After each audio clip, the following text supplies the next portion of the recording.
Hey folks, I know I'm going to probably catch some shit for this video, but I'm going to do it, and I'm going to do some commentary on it, and I'm not really going to worry about it until after. It's training footage from a training session I did today, and in this training session you're going to see me begin the beginning of a 3-week base cycle of small love for squat and also small love junior for bench press, leading up to my my next meet, which is Raw Unity, on, I believe, February 8th. It's the weekend of the 6th through the 8th.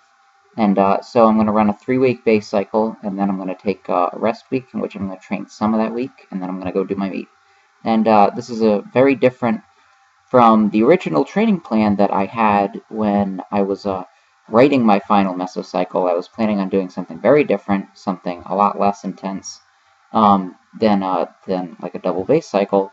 But over the weekend, I had a couple of training sessions, bench session that went kind of so-so, deadlift session that went really mediocre, and I just haven't been consistent in training this entire training cycle.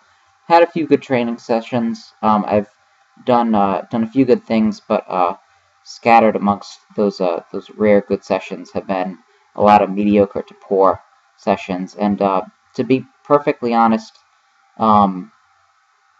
I don't feel like I've had my best training leading up to this meet. I've certainly taken it very seriously, but it just hasn't come together how I wanted it to.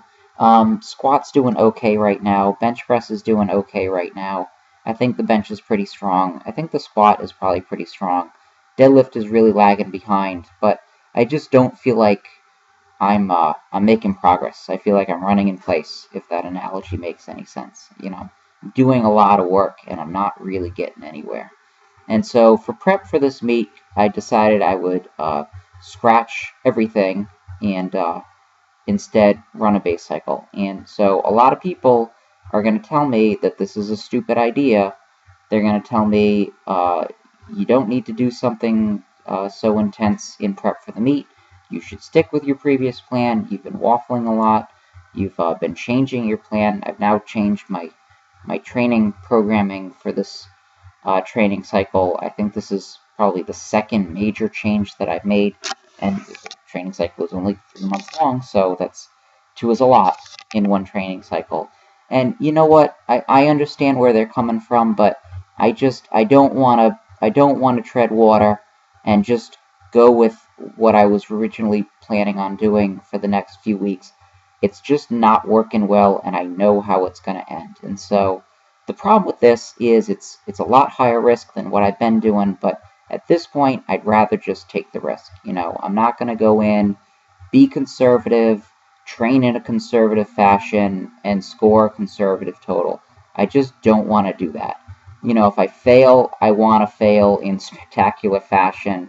I don't want to get hurt, but if I fail, I want to get hurt. I want for something bad to happen. I don't want to just train conservatively and then go in and not feel prepared, not feel like I did enough to prepare for the meet. I'd rather fail because I trained a little bit too much. The training was a little too intense, and it just broke me down a little bit. That's not to say I want to fail at all, because obviously I don't want to fail. I want to do well, and I think that this will help. I think that this will be an unpleasant experience for the next few weeks, but I do think that it will be enough to shock myself into some modest strength gains, good enough to put together a good, strong total, hopefully a PR total at this next meet, because that's always what I'm aiming for. But I at least want a good total. I want to go in and do well. And you know what? This is just how I like to train. I like to have something in front of me, something that's challenging. I like to put myself through something.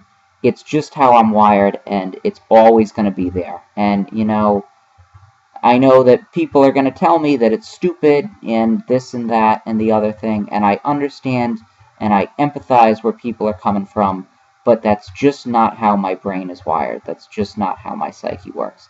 And this is never going to change. You know, I'm never going to change the way I think and the way I feel about this. I'm always going to want to push it a little bit more than perhaps I should. Anyway, keep checking in for my, I guess, what is now a small love journey. I'll have more videos for you very soon.